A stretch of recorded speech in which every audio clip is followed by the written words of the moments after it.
मन गाभारा गाभारा मध्ये उभा पांडुरंग, मन गाभारा गाभारा मध्ये उभा पांडुरंग, डोळ्याचे जलकुंभ स्नान घालिती अभ्यंग, डोळ्याचे जलकुंभ स्नान घालिती अभ्यंग, मन गाभारा गाभारा मध्ये उभा पांडुरंग. आता कासयाची चिंता मोक्ष आणि कैवल्याची, आता कासयाची चिंता मोक्ष आणि कैवल्याची, विष्णुपद उमटले साक्ष आहे पंढरीची, युगे 28 झाली चंद्रभागेला तरंग, युगे 28 झाली चंद्रभागेला तरंग, मन गाभारा गाभारा मध्ये उभा पांडुरंग, डोळ्याचे जलकुंभ स्नान घालिती अभ्यंग, मन गाभारा गाभारा मध्ये उभा पांडुरंग, मध्ये उभा पांडुरंग, मध्ये उभा पांडुरंग. नमस्कार, गोष्ट तिचीमध्ये सगळ्यांचं स्वागत. आपल्याकडे आज आली आहे स्वरश्रुती हा गाण्यांचा कार्यक्रम करणाऱ्यांची संचालिका श्रुती देवस्थळी. नमस्कार. गोष्ट तिचीमध्ये तुझं खूप स्वागत.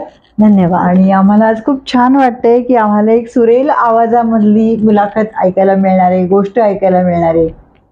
तर तुझं पहिलं माहेरचं नाव काय किंवा तुझं बॅकग्राऊंड सांग थोडं. माझं माहेरचं नाव स्वप्ना गजानन ठकार. मी पुण्यात पूर्णपणे गावात राहिलेली मुलगी आहे. बर. म्हणजे जन्मापासून ते अगदी माझं लग्न होईपर्यंत मी पूर्णपणे पुण्यातल्या प्राईम एरियात अशी राहिले असल्यामुळे, आणि परत वाडा संस्कृतीमध्ये. अच्छा. आणि एकत्र कुटुंब पद्धती. अरे वा. त्यामुळे मी पूर्णपणे पुण्याची आहे. आणि किती छान चेहरा होतोय, अभिमानाने खुलतोय ऍक्च्युली. आणि शाळा वगैरे कुठली होती? माझी शाळा श्रीमती नाथीबाई दामोदर ठाकरसी कन्याशाळा, जी की मला नारायणपेठेत असल्यामुळे अप्रोच सगळा व्यवस्थित छान असायचा. आणि ते एक शाळेचं जे भारावले पण असायचं ते छान आम्ही एन्जॉय केलंय. मी खूप त्याच्यात मजा यायची आम्हाला शाळेमध्ये. आणि बहीण भाऊ वगैरे कोण कोण तुला? मला एक धाकटा भाऊ आहे. अच्छा. तो पण छान गातो. तो शिकलेला नाहीये पण तोही छान गातो. पण तो सध्या गेले 12 वर्ष कॅनडामध्ये, कॅल्गरीमध्ये असतो. अच्छा. आणि आई वडील वगैरे काय करायचे? माझी आई गृहिणी, पण उत्तम गृहिणी.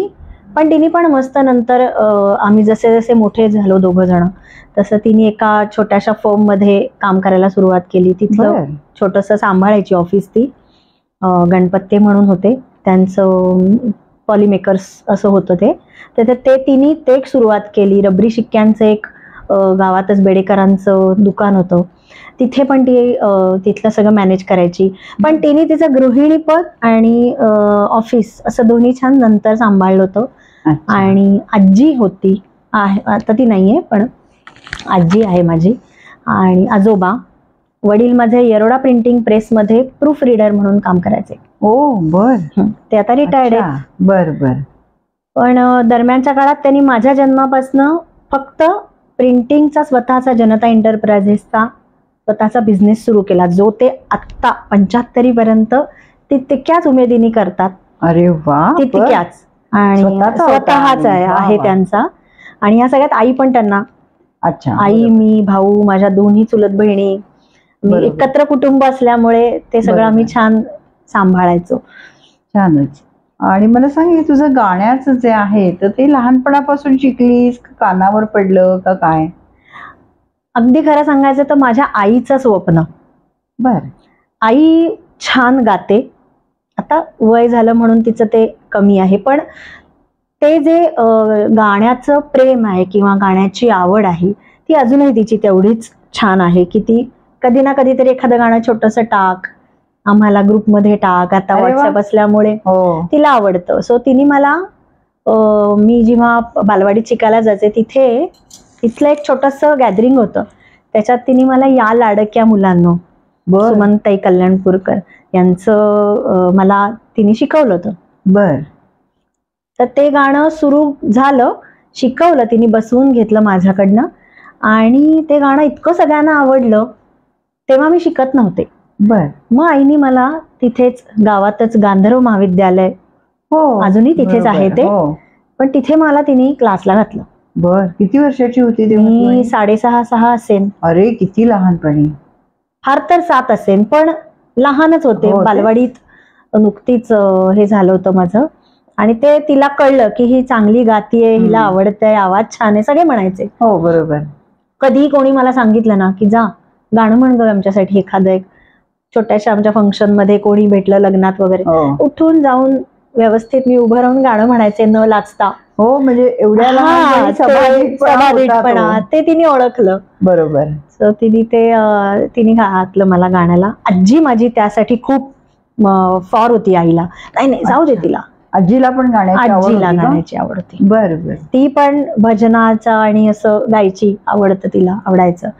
अच्छा. वडील माझे गातात म्हणजे गात नाहीत, पण असं गुणगुणले तर ते सुरात हा गुणगुणतात. म्हणजे त्यांचा आवाज आहे. हा, मे बी तेव्हा त्यांचं शिक्षण नसेल हा, झालं, दुर्लक्ष होतं होतं. आवड आहे सगळ्यांना बरोबर. घरात सगळ्यांना.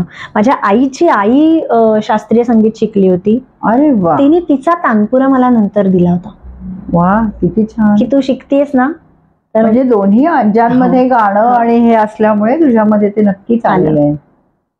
मग हे गांधर्वच्या तू परीक्षा वगैरे असतात त्या दिल्या होत्या का काय? मध्यमा पूर्णपर्यंत मी परीक्षा दिल्या. बर.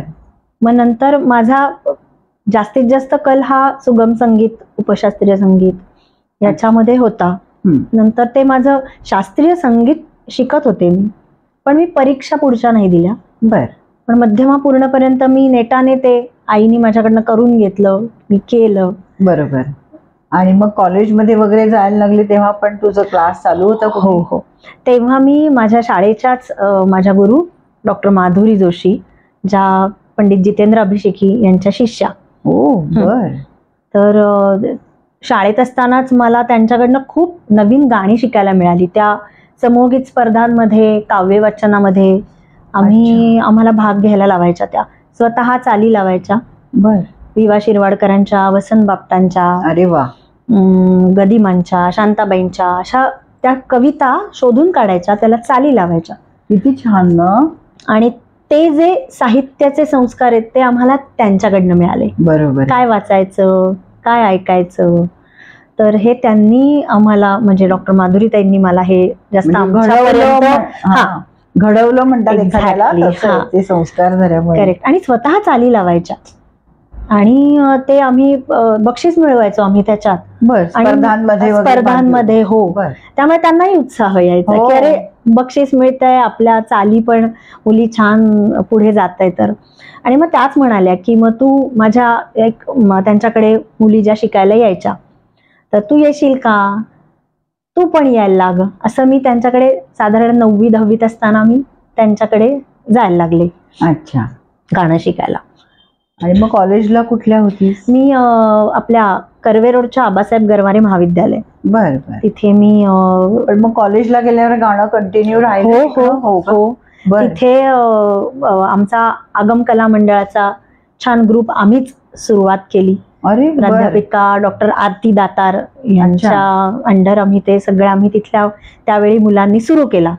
आणि तिथे मग ते एक वेगळं कल्चर कॉलेजचं. हो, मजा असते. त्यामुळे पुरुषोत्तम करंडक, फिरोदिया करंडक, अरे वा, वर्व, अशा बऱ्याच स्पर्धांमध्ये त्यातल्या पुरुषोत्तमच्या आमच्या एकांकिकेला बक्षीस मिळालं. त्याचं म्युझिक आम्ही केलं होतं. म्युझिक केलं होतं? म्युझिक केलं होतं. अरे वा. आणि स्पर्धांमध्ये पण आम्ही उतरायचो. तर तेही कंटिन्यू होतं. ते शिकणं वेगळं होतं. हो, हे शिकणं आणि कॉलेजमध्ये असतानाच शिक्षण म्हणजे म्युझिकली शिक्षण वेगळं बरोबर. किंवा आलेले अनुभव वेगळे असतात. मग त्यातनं अजून काहीतरी इनोव्हेटिव्ह करता येईल का, असं छान आम्ही ते घडणं वेगळं होतं. बरोबर आहे. शाळेतलं घडणं आणि कॉलेजचं घडणं त्यातनं शिकायला खूप मिळालं. बरोबर. आणि मग कॉलेजमध्ये असताना कुठे तुम्ही स्पर्धांमध्ये वगैरे हा भाग हो घेतले? हो हो. पण मग तू शिकत कुणाकडे होतीस तेव्हा? मी डॉक्टर माधुरी ताईंकडेच शिकत होते त्यांच्याकडे. तेव्हाच. पण मग तेव्हा कधी असायचे क्लास किंवा कसं व्हायचं? तेव्हा आम्ही सकाळी म्हणजे संध्याकाळी पण असायचे. मग नंतर त्यांची कल्पना अशी की रियाज करणं म्हणजे कुठल्याही गायकासाठी रियाज हा सगळ्यात महत्वाचा टप्पा आहे किंवा हो. ती साधना फार महत्वाची आहे. आणि ती जर तुमच्या लहान वयात, तुमच्या तरुण वयात जर ती तुमच्यापर्यंत रुजली चांगली, तर त्याचा परिणाम, त्याची ताकद तुम्हाला शेवटपर्यंत मिळते, त्याचा उपयोग पुढपर्यंत होतो. ते त्यांच्या डोक्यात आल्यानंतर त्यांनी आमच्याच क्लासच्या काही निवडक विद्यार्थिनींना घेऊन आम्हाला सकाळी रियाजाला पहाटे बोलवायच्या. त्या शाळेत मला शिकवायला होत्याच, पण त्या हे पण आम्हाला म्हणायच्या की आपण रियाजाला येऊया, तानपुरा लावायचा कसा. अच्छा. हे आम्ही तुला शिकवतो सगळ्यांनाच, मला असं नाही, सगळ्यांना मी शिकवीन. ते त्यांनी सुरू केलं. ते मी गावातनं पहाटे 5:30 वाजता बसनी मी त्यांच्याकडे मला जायचे मी 6 वाजता. आणि मग तिथे आम्ही तानपुरे त्यांच्या खोलीमध्ये आम्हाला त्या द्यायच्या लावायला. बघा जमतायत का, कसं असतं, कसं लावायचं असतं, जवारी कशी काढायची, सुरात कसे लावायचे. आणि मग ते एकदा सकाळच्या त्या प्रहरी तानपुरे लावून मग आम्हाला त्या वेगवेगळ्या रागांची मांडणी शिकवायच्या. कधी आम्हाला शोभाताई गुरटूंच्या एखादी ठुमरी सारखं शिकवायच्या, अभिषेकी बुगवांचे अभंग शिकवायच्या. अच्छा. आणि हे त्यांना म्हणजे असं मुद्दाम शिकवतील असं नाही, पण आज हे शिकूया, ठरलेला काही नव्हता सिलेबस, पण हे शिकवायचं, आज मला हे शिकवायचंय, आज मी तुम्हाला माझी एखादी रचना शिकवते. अरे वा.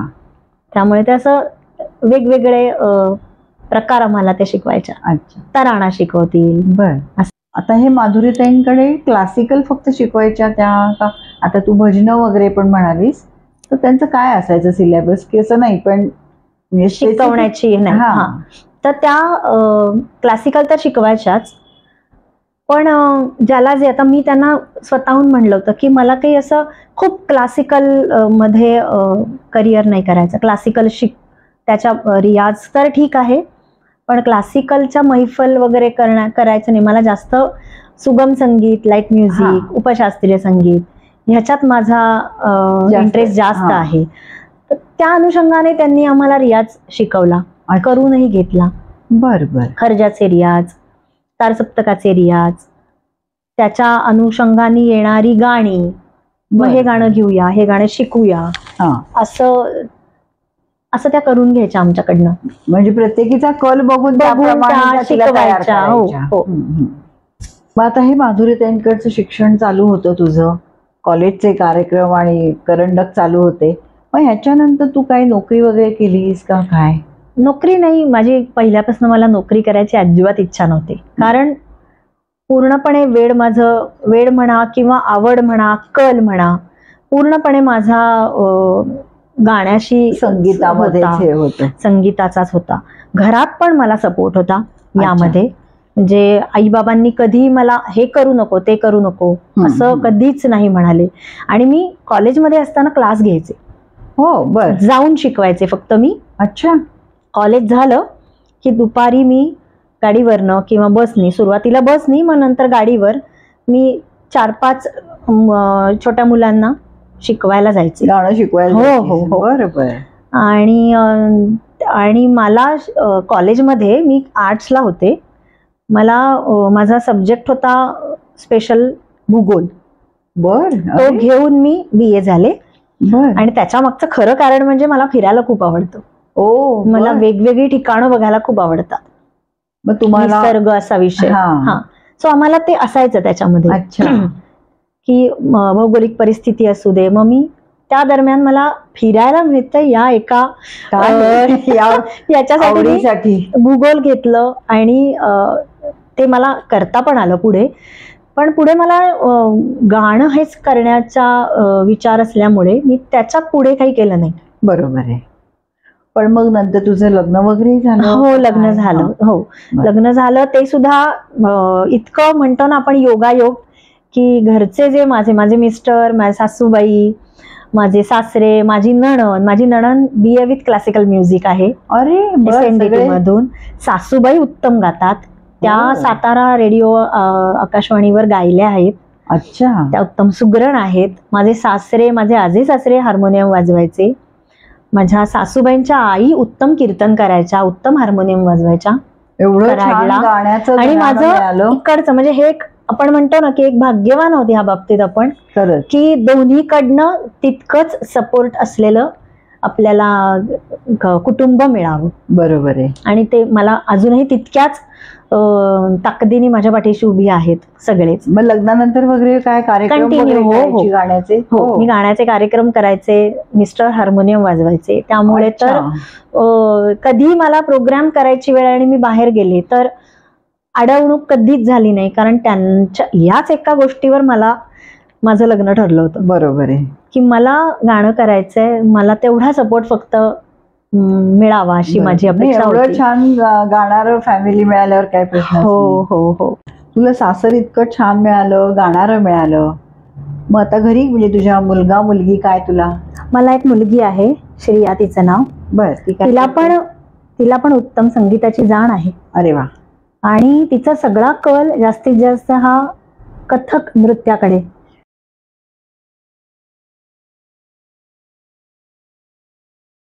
ती साधारण 4थीत वगैरे असल्यापासून मनीषा साठेंच्या शिष्या अर्चना पटवर्धन यांच्याकडे ती गेली. आता पूर्ण विशारद त्यांच्याकडे तिने पूर्ण केलं. अरे वा. आणि त्याच्यात छान तिने गती आहे तिची, चांगलं करते.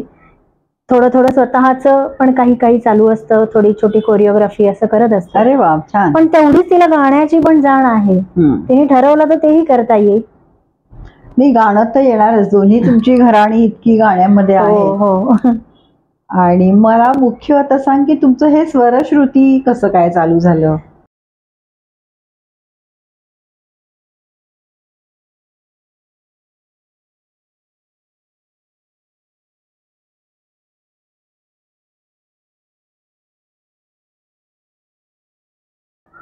मी ना खूप आधीपासून गाण्याचे क्लास घेत होते, पण असं फुल फ्लेज काही करत नव्हते. तर गाण्याचे क्लासच्या बरोबर माझ्या आणि माझ्या मिस्टरांची खूप इच्छा होती की आपण काहीतरी संकल्पना घेऊन स्वतःचं एक बॅनर सुरू करायचं, स्वतःचे कार्यक्रम सुरू करायचे. तर हे साधारण आमच्या डोक्यात आलं होतं 2016 मध्ये. अच्छा. सो त्या अनुषंगाने आम्ही सुरुवात पण केली होती. 1-2 संकल्पना डोक्यात येतही होत्या, फक्त त्याला कसं रूप द्यावं हे कळत नव्हतं. सो 2017च्या साधारण मार्च-एप्रिल मध्ये माझ्या मित्राबरोबर माझं बोलणं झालं, प्रसन्न बाम, की मला अशी संकल्पना काहीतरी घेऊन कार्यक्रम करायचा आहे. सो तेव्हा आम्ही ती सुरुवात जी केली ती संगीतकार अनिल अरुण यांच्या सांगीतिक प्रवासाचा कार्यक्रम आम्हाला करायचा होता. बर. सो तो घेऊन आम्ही त्याची सगळी थीम, त्याच्यावरची गाणी सगळं काढून आमचे डेट ठरल्या होत्या, सगळं ठरलं होतं. आम्हाला त्याप्रमाणे चांगली उत्तम म्हणजे स्पॉन्सरशिप मिळाली होती. आम्ही करायच्या ह्याच्यात पण होतो. पण मधल्या दरम्यान एक म्हणजे खूप म्हणजे धक्कादायक गोष्ट अशी घडली की माझे मिस्टर एक्सपायर झाले. अरे बापरे. अचानकच, म्हणजे त्याला काही कारण नव्हतं, पण अचानक तो धक्का आमच्यावर आला होता. पण तेव्हा असं माझ्या डोक्यात होतं की ही छान संकल्पना घेऊन म्हणजे त्याला यामध्ये उतरायचं होतं. त्याला त्याची नोकरी आणि त्याचं हार्मोनियम वादन असं दोन्ही सांभाळून त्याला यामध्ये उतरायचं होतं. ती कल्पना डोक्यात घेऊन आम्ही स्वरश्रुती सुरुवात केली होती. अच्छा. की आपण हे असं काहीतरी करूया याच्यामध्ये. म्हणजे दोघांचं स्वप्न होतं की आपण छान याच्यामधनं काहीतरी वेगवेगळ्या संकल्पना, जसं मी तुम्हाला आधी सांगितलं, तर घेऊन करूया असं डोक्यात होतं. पण हे असं घडल्यामुळे ती आमची पूर्ण 15-20 दिवसाचा आमचा कालावधी आम्हाला पूर्णपणे मागे ठेवावा लागला. तो विचार शॉकिंगच आहे अचानक घडल्यामुळे. पण माझ्या डोक्यात हे होतं की काहीही झालं तरी तो कार्यक्रम पहिला काही झालं तरी करायचा. बर. महिनाभरापर्यंत मी त्याची तयारी केली, मनाची तयारी केली. हो. सगळ्यांशी बोलले की मला करायचंय काही झालं तरी, कारण हे त्याच्या डोक्यात होतं, त्याचं स्वप्न होतं की आपण करायचं. आणि ह्या संकल्पनेची सुरुवात त्याच्याकडनंच झाली होती की आपण करू म्हणून. तर म्हणलं करायचं काही झालं तरी. आणि मग 1 जुलैला आम्ही, जेव्हा तो 1 महिना झाला होता, तेव्हा आम्ही हा कार्यक्रम पहिला सादर केला 1 जुलै 2017ला. बर बर. त्या कार्यक्रमालाही 3-4 वेळा चांगला प्रतिसाद मिळाला. त्याच्या पुढे मग आम्ही माझा लावण्यांचा सुंदरा मनामध्ये भरली, हो, ज्याच्यात पूर्णपणे खानदानी सगळ्या लावण्या, त्याच्यात गण, गवळण आणि लावणी असा पॅटर्न असतो. त्या पॅटर्न प्रमाणे आम्ही गाणी काढली. अगदी पठ्ठे बापूराव, शाहीर अमर शेख, नंतर होनाजी बाळा आहेत, राम जोशी आहेत शाहीर, ते अगदी आत्तापर्यंतची सगळी लोक ज्यांनी लावण्यांना संगीत दिलं असे अजय अतुल पर्यंत सगळेजण. म्हणजे त्या काळातल्या लावण्यांपासून आणि संगीतकारांपासून आत्तापर्यंतचे लेखक, कवी आणि संगीतकार असं घेऊन आम्ही तो कार्यक्रम करतो. सो तेव्हा ही अशी स्वरश्रुतीची सुरुवात झाली. आणि मग माझे क्लासेस होतेच चालू, त्याला अजून मूर्त स्वरूप मिळालं, अजून विद्यार्थिनी वाढल्या. पण हे स्वरश्रुती कधी असतात तुमचे, असे काही आता त्याला काही असं स्पेसिफिक कारण नाही. सतत काही ना काहीतरी संस्थांना लागत असतात, किंवा वाढदिवस असतात, वर्धापन दिन असतो, सण असतात आपल्याकडे. चैत्र पाडव्यापासून ते अगदी आत्तापर्यंत सतत काही ना काहीतरी चालू असतात. गणपती, दिवाळी पहाट, नवरात्र आहे, कोजागिरी आहे, म्हणजे वर्षभर काही ना काहीतरी चालू असतं.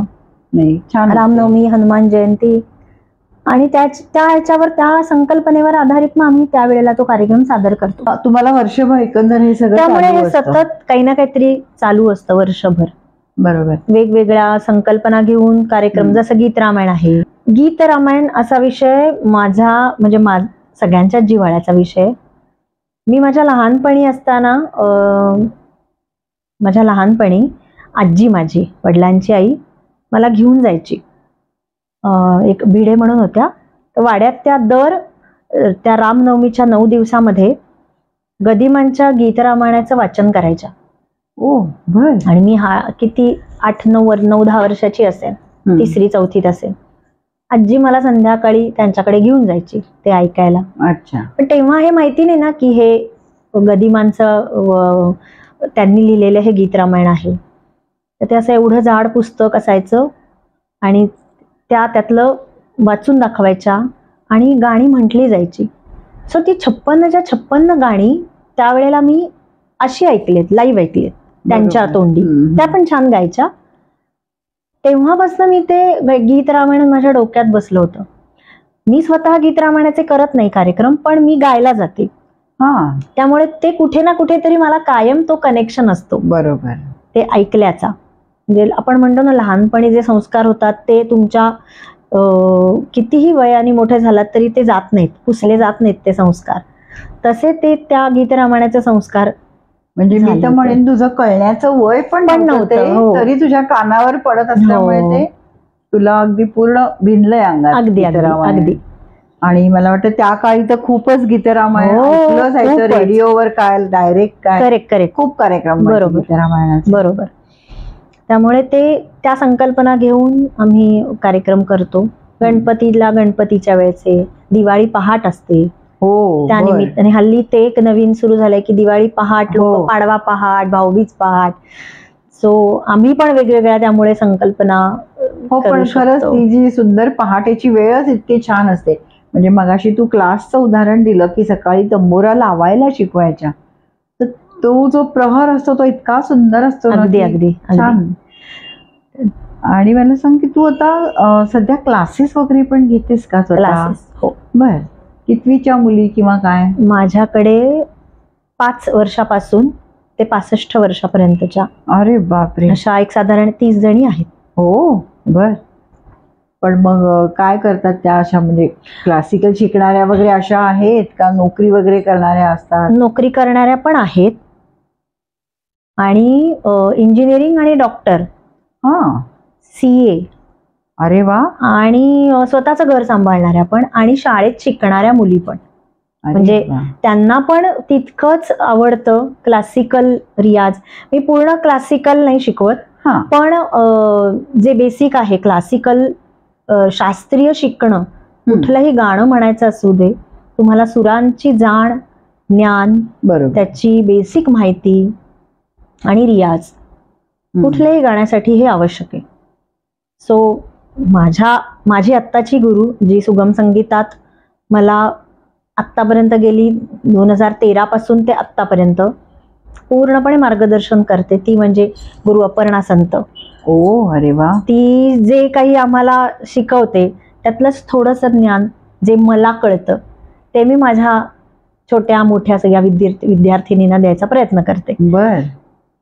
सो त्यांना पण असेच वेगवेगळे रियाज, वेगवेगळ्या प्रकारची गाणी, आणि हे त्यांना शिकवता शिकवता बऱ्याच वेळा असं आपल्याला वाटतं, म्हणजे मला वाटतं हा कदाचित सगळ्या शिक्षकांना, म्हणजे कुठलंही शिक्षण असू दे, की आपल्याला नवीन काहीतरी उमजतं त्याच्यात. तसं मला ह्या शिकवताना बऱ्याच गोष्टी नवीन नवीन शिकायला मिळतात, उलगडतात. अच्छा.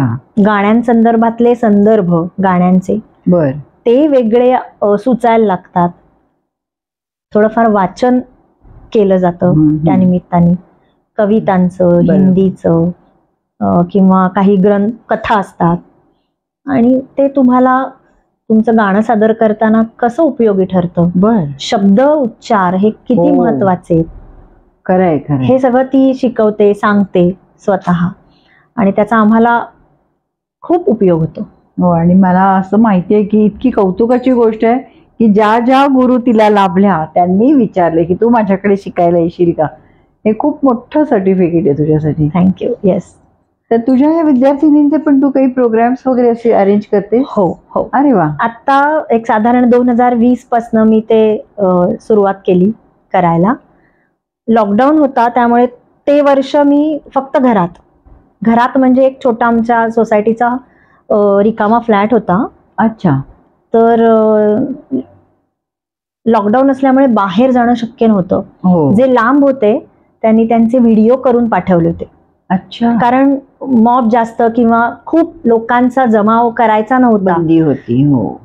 ते पहिलं वर्ष होतं माझं की मी तो छोट्या स्वरूपात का होईना पण तो कार्यक्रम मी केला होता. बर.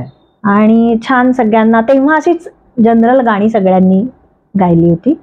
आणि नंतर मग आम्ही लताबाई नुकत्याच एक्सपायर झाल्या होत्या, सो फक्त लता दिदींचा कार्यक्रम, त्यांची हिंदी मराठी गाणी, अरे वा, असा कार्यक्रम आम्ही केला. त्याच्यानंतर गदिमा आणि शांताबाई शेळके यांची संकल्पना घेऊन एक कार्यक्रम 1 वर्ष केलं.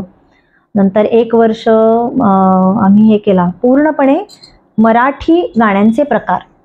अच्छा. मग ज्याच्यामध्ये भूपाळीपासून लोकसंगीतापर्यंत सगळंच येतं. गोंधळ, गण, सगळी गवळण, भावगीत, चित्रपटगीत, युगुलगीत, असं सगळंच त्याच्यामध्ये होतं. अभंग, भक्तिगीत, प्रेमगीत, असे सगळे प्रकार होते त्याच्यामध्ये. असं 25-26 गाण्यांचा ऐवज आम्हाला त्यावेळेला मिळाला आणि तो आम्ही माझ्या पोरींनी छान सादर केला. त्यांना पण याच्यामध्ये नवीन नवीन शिकायला मिळतं. नाही, गाणी सिलेक्ट करायची आणि ती एकेकीची बसवून कार्यक्रम करायचा. तो एक छान आमचा 2-2.5 महिन्याचा आमचा कालावधी असतो.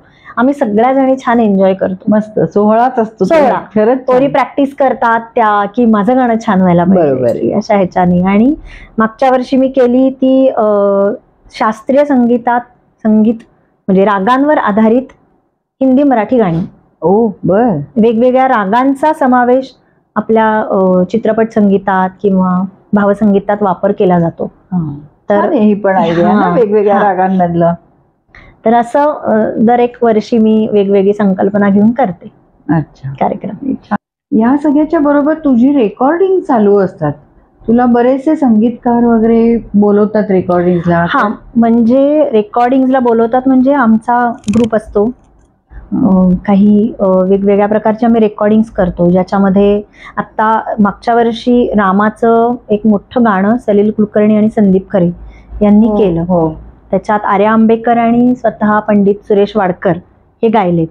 तर त्याचं जे कोरस बॅकग्राऊंड आहे ते खरं खूप अवघड असतं, म्हणजे स्किल जास्त आपल्याला वापरायला लागतं त्याच्यामध्ये. बरोबर. सो ते अशा प्रकारची वेगवेगळी रेकॉर्डिंग आम्ही करतो. त्याच्यामध्ये आपले केदार पंडित, मिलिंद गुणे, नंतर नरेंद्र भिडे, आशुतोष कुलकर्णी, नंतर आता जसं मी म्हणलं तसं सलील कुलकर्णी त्यांचं केलं होतं. मागच्या वर्षी रामाचं गाणं आम्ही केलं होतं. नंतर आता नुकताच सचिन पिळगावकरांचा नवरा माझा नवसाचा 2 पार्ट 2 त्याच्यातली गाणी आम्ही गायलो, कोरस गायलाय. पावनखिंड सारखे जे देवदत्त बाजींनी संगीत दिलेली 2-3 चित्रपट होते त्याचं बॅकग्राऊंड केलं होतं. आनंदी गोपाळचे एक बॅकग्राऊंड आम्ही केलं होतं. बऱ्याच आनंद कुरेकर म्हणून आहेत त्यांची रेकॉर्डिंग केली आहेत. सचिन इंगळ्यांचं केलंय. अशा वेगवेगळ्या प्रकारची गाणी आम्हाला करायला मिळतात. त्याच्यातनं पण आम्ही नवीन खूप गोष्टी शिकत असतो. बरोबर आहे. हार्मनीज सारखे वेगवेगळे प्रकार आम्हाला त्यातनं शिकायला मिळतात. अच्छा. संगीतातल्या हार्मनीज हा एक वेगळा बोलण्यासारखा विषय, पण ते आम्ही सध्या त्याच्यावर काम करतोय, शिकतोय. बर. अरे वा, हे तर खूपच छान आहे. आता हे सगळं गाण्याचं क्षेत्र आणि तुझी ही सगळी वाटचाल खूपच छान आहे. पण हे सगळं करताना अगदी वेगळा विषय म्हणजे तू केटरिंगचं पण बरंच काय काय करतेस. म्हणजे अगदी उदाहरण द्यायचं तर मला गणपतीतले मोदक आणि हे ते त्याचं सारण सगळं आठवतंय. इकडे कशी काय वळलीस तू?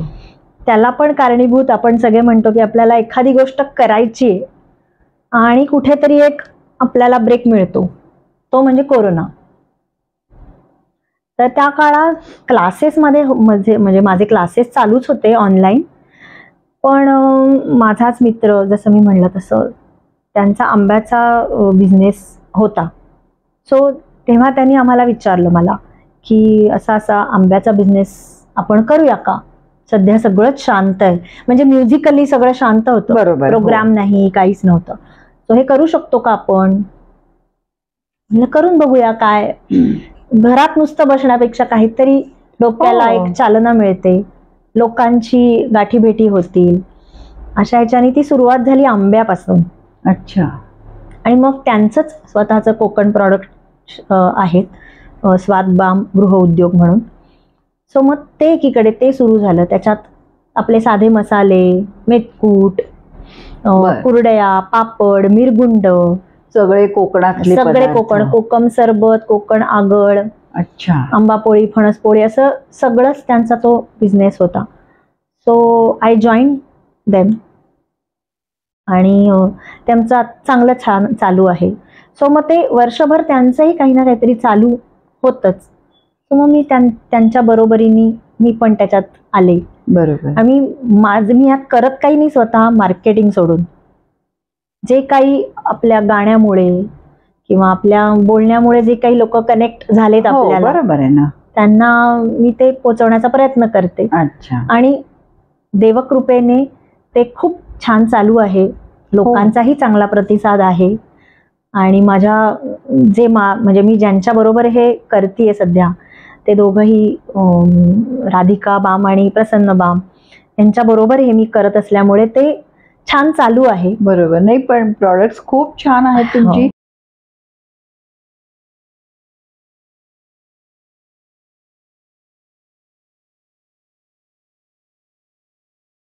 हो. इव्हन सीझनला गुळाच्या पोळ्या आणि मला वाटतं दिवाळीचे सगळे पदार्थ, नंतर पुरणाची पोळी, उकडीचे मोदक, हे आमचं वर्षभर लाडू असतात थंडीमध्ये वेगवेगळ्या प्रकारचे. हे असं सगळं आम्ही करत असतो आणि लोकांना ते खूप आवडतंय. चव सांभाळणं, कारण केटरिंग किंवा पदार्थामध्ये असलेली चव टिकवून ठेवणं हे तुम्ही कस्टमर किंवा तुमचा ग्राहक टिकवण्यासारखं आहे. बरोबर आहे. ते छान असेल तर ग्राहक तुमच्याकडे राहणार, तेवढ्याच बरोबर शेवटपर्यंत राहतो आपल्या बरोबर. त्यामुळे ते छान जपलं गेलंय आमच्याकडनं. हो. नाही, आणि गणपतीत तुम्ही आम्हाला नेहमी पण घेतले होते, ते किट देतात, ते फार सुंदर होतं. त्यात काय काय असतं? त्याच्यामध्ये 11 आणि 21 असं उकडीच्या मोदकाचं सारण असतं तयार आणि तशीच पिठी असते. बरोबर. सो एक किट तुम्ही घेतलं तर त्याच्यात 11 आणि 21 अशा दोन्ही रेडीमेड रेडीमेड गणपतीत ते खूप छान गणपतीत. हो. आणि ती संकल्पना छान लोकांना आवडली आहे. तसं आम्ही फराळामध्ये पण बऱ्याचदा करतो. करंजांचे फ्लेवर्स, म्हणजे चॉकलेट, आंबा आणि वेलची आणि गुलकंद असं आम्ही एकदा केलं होतं 2-3 वर्ष. ते पण लोकांना खूप आवडलं. काहीतरी आपल्या लोकांना आवडीचं आणि त्यांना काहीतरी इनोव्हेटिव्ह द्यावं, काहीतरी व्हरायटी हवी असते, नवीन हवं असतं. आम्ही अनारसे असतात आपले अधिक महिन्यामध्ये, ते करतो आम्ही. बरोबर. असं त्या सगळ्याला छान मागणी आहे. हो, कारण त्याचाही छान तुझा म्हणजे उद्योग आहेच म्हणेन मी तो तर. आणि हे सगळं मला अगदी खरं सांगायचं तर कोरोनामुळे हे आम्हाला सगळं मिळालं. म्हणजे त्या कोरोनाने काय दिलं आणि काय नाही दिलं यामध्ये आम्हाला खूप दिलं. हो, हे एक नवीन तुमचा स्टार्टअप छान सुरू झाला. चांगले ग्राहक, 500 ग्राहक आहेत आता. आणि त्यातले आतापर्यंत म्हणजे गेली 5 वर्ष कन्सिस्टंटली माझ्याकडे जे आहेत ते खूप आहेत. अच्छा, ते जास्त महत्वाचं आहे ना, ग्राहक टिकणं आणि पुन्हा पुन्हा घेणं. खूप छान. ते कन्सिस्टन्सी आहे अजून, की रिपीटेड ग्राहक खूप आहेत की जे येतात. आणि तुझा आता हा जो गाण्याचा कार्यक्रम चालू आहे वगैरे, तर ह्यात तुला अजून पुढे काही करायचंय, असं काही स्वप्न आहे का तुझं? स्वप्न म्हणाल तर हे जे छान चालू आहे म्हणजे मला अजूनही मनापासून खूपदा असं वाटतं की चांगल्या संकल्पनेला चांगला आधार मिळणं किंवा चांगला एक सपोर्ट मिळणं फार गरजेचं असतं. ते काही काही वेळेला आपल्याला ना नाही मिळत. मग ती मनात एक खंत राहते. बरोबर. की ज्येष्ठ नागरिक संघ असलेले अनेक 2-3 संघ आम्हाला येऊन भेटले होते आणि त्या दरम्यान लावणीसारखा कार्यक्रम ज्येष्ठ नागरिक संघाने घ्यावा आमच्या वर्धापन दिनासाठी. अरे वा. हे तेव्हा आमच्यासाठी खूप भारी वाटलं होतं आम्हाला की अरे क्या बात आहे.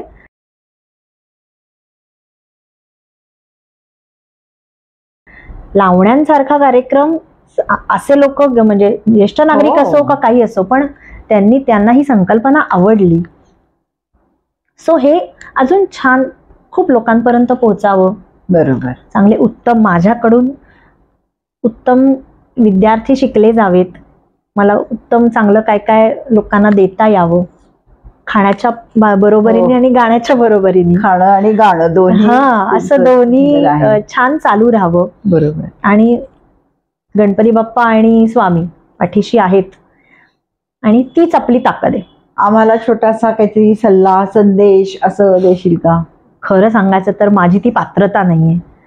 म्हणजे मी असं कोणाला काही सांगावं आणि सल्ला द्यावा, संदेश द्यावा.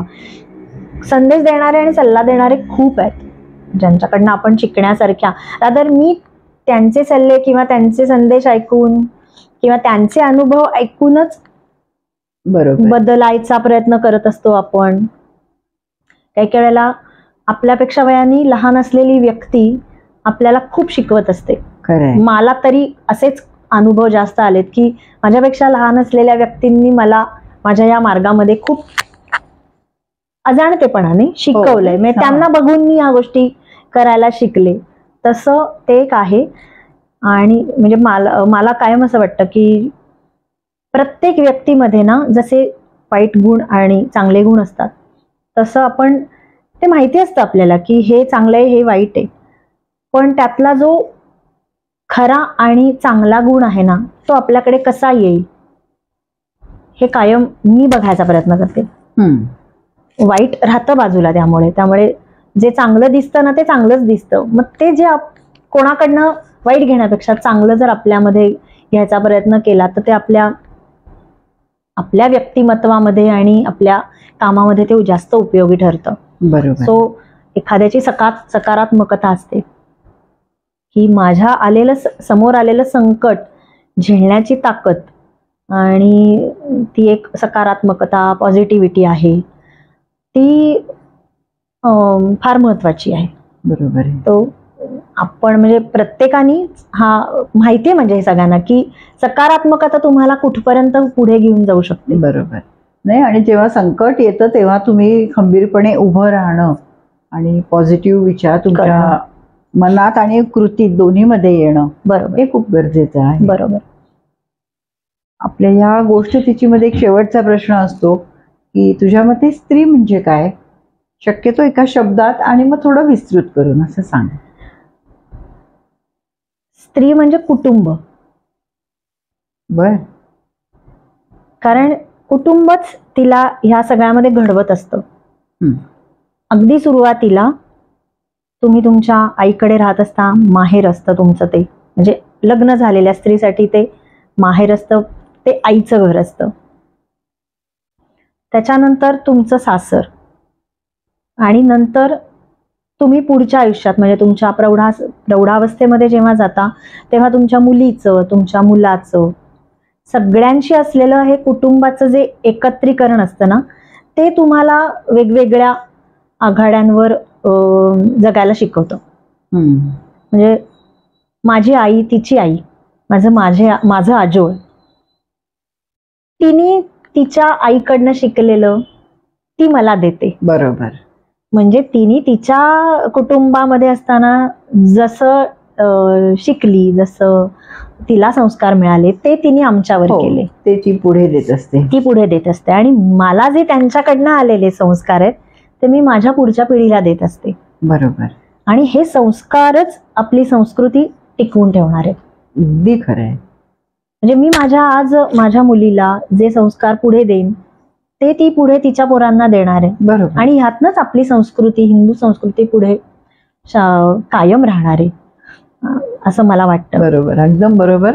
आणि सगळ्या आघाड्या ती सगळ्या म्हणजे जसं ती आई असते तशी ती आजी असते, मुलगी असते, सून असते, बहीण, मैत्रीण, सगळी नाती हे करायची असतात. आणि ती जशी घरात आहे ना, जशी घरात वागते तसं जर तिने तिच्या बाहेरच्या जगामध्ये जर तसंच वागणं ठेवलं तर मला नाही वाटत की कुठे काही म्हणजे तोच प्रामाणिक भाव, तेच प्रेम जर घरात आहे तर तसंच बाहेर जर आलं तर जगात मला नाही वाटत कुठेही अशा वाईट गोष्टी किंवा वाईट विचार सुरुवात येतील किंवा लोक वाईट वागायला लागतील असं मला वाटतं. नाही, खूप छान बोलतीयस तू हे.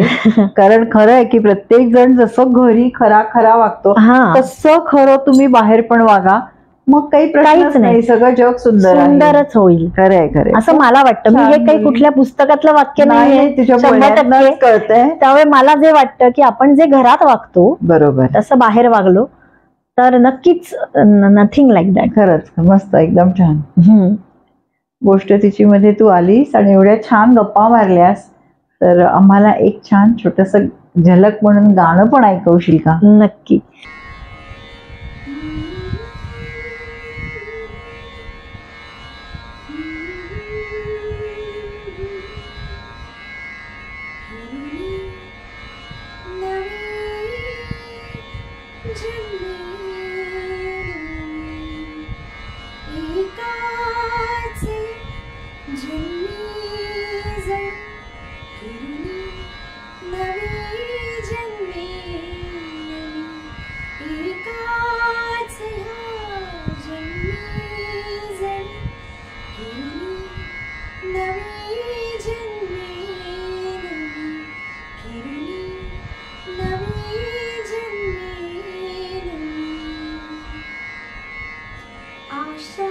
उद्याच्या डोळ्यात माझ्या फुलतील कोमेजल्या वाचून, माझ्या मनीचे गुज घ्या जाणून या वाहणाऱ्या गाड्यातून.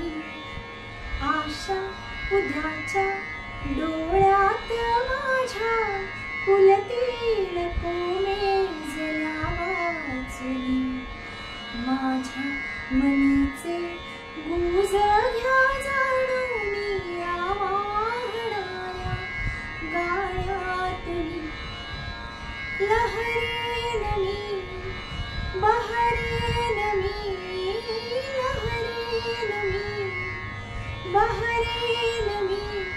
शिशिरातुनी उगवे नवी एकाच जन्मी जण फिरुनी नवी जन्मी नवी एकाच जन्मी जण फिरुनी नवी जन्मी नवी फिरुनी नवी जन्मी नवी फिरुनी नवी जन्मी नवी.